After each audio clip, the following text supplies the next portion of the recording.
A comunidade Narrações Imersivas está disponível. Acesse o link na descrição, ou então no primeiro comentário fixado, ou até mesmo no QR Code na sua tela. Você pode assinar a nossa comunidade em duas plataformas. Estamos tanto na Aurelo quanto no Spotify, via Patreon. Ao se tornar membro da nossa comunidade, além dos livros já disponíveis no nosso canal, você encontra uma série de livros exclusivos para a nossa comunidade. Todos os livros são em formatos de MP3, sem interrupções ou propagandas, para uma maior e melhor narração imersiva. E para aqueles que já são membros, já estão aproveitando do nosso mais novo projeto, que se trata de Harry Potter totalmente ambientado, sonorizado e com a trilha oficial dos filmes. A versão definitiva para quem busca uma verdadeira imersão na saga. Então não fique de fora. Assine a nossa comunidade e descubra mais uma forma de ouvir narrações imersivas.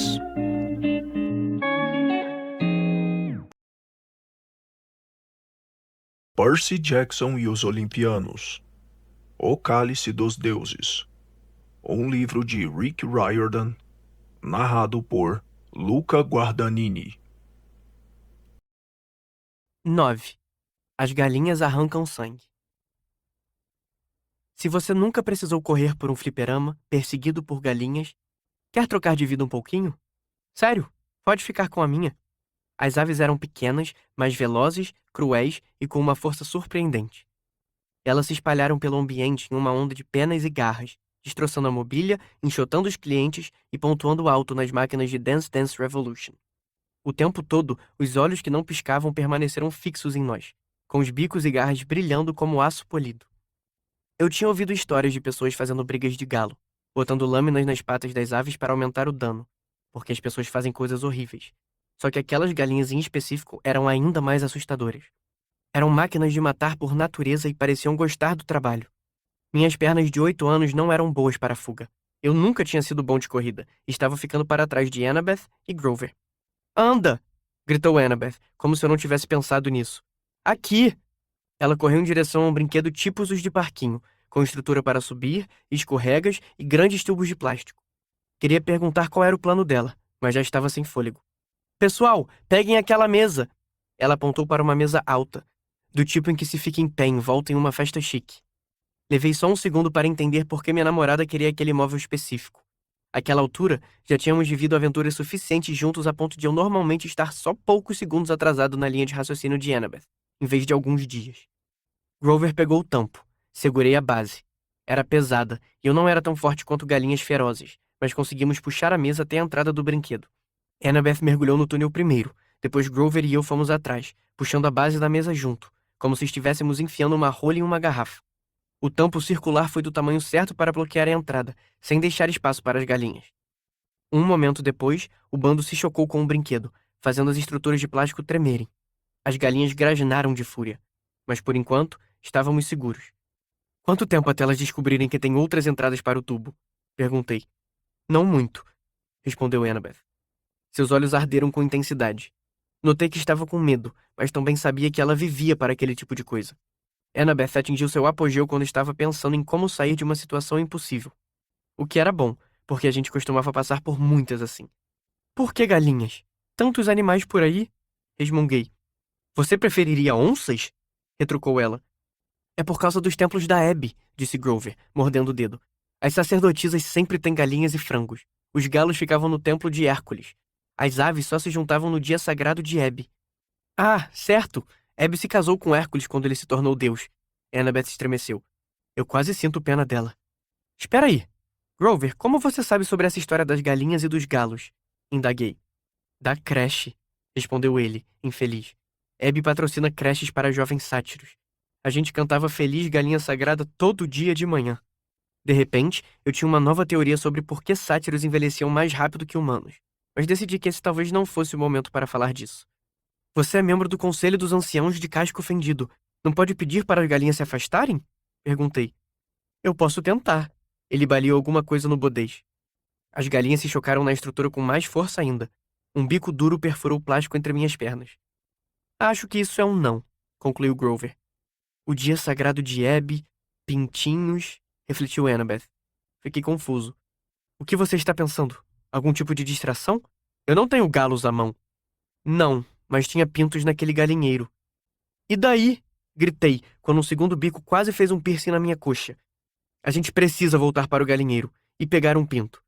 Tem galinhas assassinas perseguindo a gente e você quer correr até o galinheiro delas e roubar os bebês? Perguntou Grover. Isso. E daí voltar a fugir. Annabeth levantou a mão, na defensiva.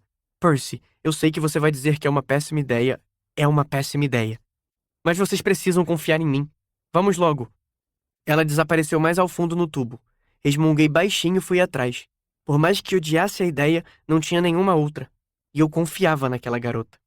O túnel se inclinou para cima até estarmos engatinhando logo abaixo do teto.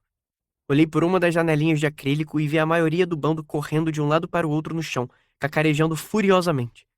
Algumas aves mais espertas tinham percebido que... Ei, elas tinham asas! Algumas voaram e verificaram o tubo. Outras corriam na parte de cima, bicando o plástico, mas até o momento não tinham descoberto como nos alcançar. Paramos em um T.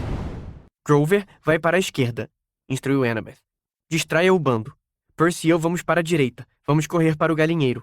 A gente se reencontra no karaokê. Eu posso dizer que isso também é uma péssima ideia? Perguntou Grover. Dê o seu melhor, incentivou Annabeth. Dos três, você é quem corre mais rápido. Também é o único que fala galinhês. Na verdade, galinhês não é um idioma em si, embora muitos dialetos de animais pareçam galinhês. Cara, só grita com elas, interrompi. Você conhece algum insulto a galinhas? Este é um ambiente criado para famílias e entretenimento de crianças, onde estão tentando nos matar por reclamar. Tem razão. Vou insultar as galinhas, disse Grover. Ele passou por mim e engateou pelo lado esquerdo do túnel, os cascos se movendo como pistões fendidos. Vamos, disse Annabeth, com sua melhor voz de líder. E então, seguimos pelo tubo da direita. Descemos por um tubo inclinado e caímos em uma piscina de bolinhas, o que não ajudou muito em nosso plano de fazer uma escapada rápida. Felizmente, as galinhas estavam ocupadas. No lado oposto da estrutura de brinquedo, Grover tinha saído em toda sua glória insultante e estava correndo no meio das máquinas de skee-ball, jogando as bolas de madeira para trás, fazendo as galinhas tropeçarem e desviarem. Eu me lembrei de um mito sobre uma mulher jogando maçãs de ouro para trás para atrapalhar homens que a estavam perseguindo. Bolas de skee-ball também pareciam funcionar. Squawk! Gritou Grover. Có! Có! A julgar pelo quanto isso enfureceu o bando, deve ter sido um comentário ofensivo sobre as mães das galinhas. Grover desapareceu no fliperama, seguido por boa parte da multidão galinácea. Continua, encorajou Annabeth. Ela seguiu pela piscina de bolinhas, com as mãos acima da cabeça como se não quisesse que seu rifle inexistente ficasse molhado. Enquanto isso, mantive a caneta à mão, que acho que teria sido super útil se as galinhas tivessem decidido que queriam um autógrafo. Seja lá o que você vai fazer, não machuque as galinhas. Ainda são os animais sagrados de Abby, avisou Annabeth. Minha prioridade, não machucar as galinhas, murmurei. Estou falando sério. Isso só vai dar certo se não deixarmos Abby com mais raiva ainda. Eu não sabia qual era o plano de Annabeth, nem como funcionaria, mas pode arquivar isso na pasta Eu Não Tinha Ideias Melhores, que já está bem cheia. Annabeth saiu da piscina de bolas e me ofereceu a mão. Eu gostaria de dizer que saí de forma graciosa, mas não foi o caso. Sacudi umas 10 bolinhas de plástico da barra enorme da calça e raspei um cheeseburger pela metade da sola do sapato. Fiquei pensando no que mais poderia estar virando lentamente combustível fóssil no fundo da piscina de bolinhas. Quem sabe um bando de semideuses que tinha ousado fazer reclamações de idade. Galinheiro, disse Annabeth e saiu correndo. Mesmo com 8 anos, ela era mais determinada do que eu jamais tinha conseguido ser, o que poderia ter me incomodado se eu tivesse energia mental para me focar nisso. Encontramos os pintinhos no galinheiro, onde os tínhamos deixado. Não pareciam felizes de estarem perdendo a caçada. Quando o Brilhinho soltou os predadores, parecia que tinha acionado um controle que descia o alambrado para a exata metade, altura suficiente para as galinhas adultas pularem, mas alto demais para os pintinhos. Acho que essa era a versão de Abby para aquelas plaquinhas de montanha-russa. Você precisa ter esta altura para assassinar nossos clientes. Annabeth observou os pintos, que estavam correndo em círculos, pisoteando a palha e lançando insultos intraduzíveis na nossa direção. A pinta que eu tinha notado antes, com pelos rosa no rosto, parecia particularmente zangada, pois cacarejava a plenos pulmões. Espero conseguir pegar um pintinho, murmurou Annabeth, mais para si mesma do que para mim. Antes que eu pudesse dizer, para uma garota inteligente isso não parece uma decisão inteligente, ela enfiou a mão no galinheiro. Ai! A assassina mirim tinha agarrado o dedo de Annabeth, que puxou a mão e sacudiu o pintinho fofinho como uma meia com energia estática. A assassina mirim se recusou a soltar. Lembra de não machucar ela, falei. Está ajudando muito. resmungou Annabeth. Uma gota de sangue escorreu de seu dedo, mas ela colocou a mão livre em volta do pinto, segurando-o contra o peito para que não fugisse, acho que na esperança de que um dia se cansasse do gosto de carne humana. Vamos para o karaokê. Uma pintinha basta? Perguntei. Se você estiver com inveja, pode ficar com esta. Ela tá que é fofa para uma galinha assassina. Do outro lado do fliperama, houve um rugido repentino de clientes gritando, galinhas berrando có, có, e um sátiro em pânico gritando chegando! Como eu tinha esquecido rápido o bando de galinhas sagradas que queriam nos destroçar. Annabeth e eu corremos para o karaokê, embora minhas pernas mais jovens não me permitissem ir muito rápido. Nem tive tempo e energia de fazer a piscina explodir quando passei. Grover chegou ao local na mesma hora que a gente. Ele estava com pernas presas no pelo e as costas da camisa rasgadas, como se tivesse rolado em um colchão muito perigoso. Isso foi tão divertido, comentou ele, ofegante. Abre a porta! Exclamou Annabeth. Grover e eu pegamos os painéis de mogno e começamos a deslizá-los para que ficassem unidos. Porque o karaokê tinha uma divisória própria, eu não sabia. Talvez para isolar o resto do estabelecimento da música, ou para criar um espaço privado para festas de aniversário ou sessões íntimas de interrogatório. Assim que fechamos a porta, o bando se chocou nela. As galinhas cocoricaram em fúria. Os painéis de mogno tremeram e rangeram.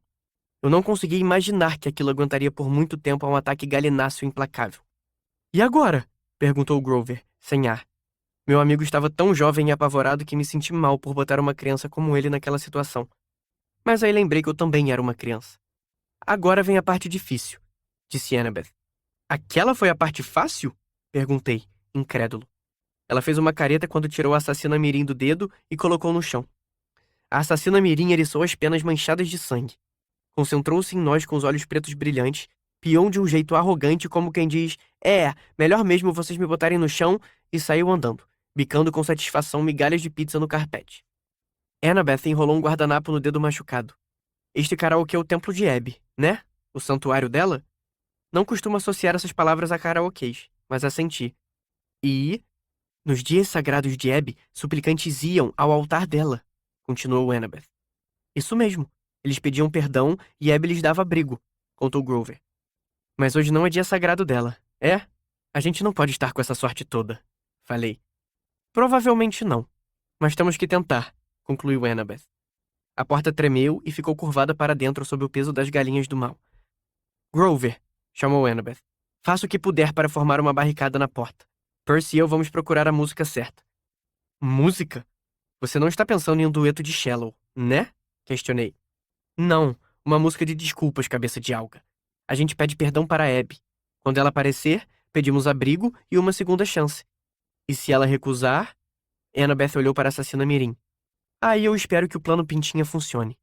Se não, estamos mortos.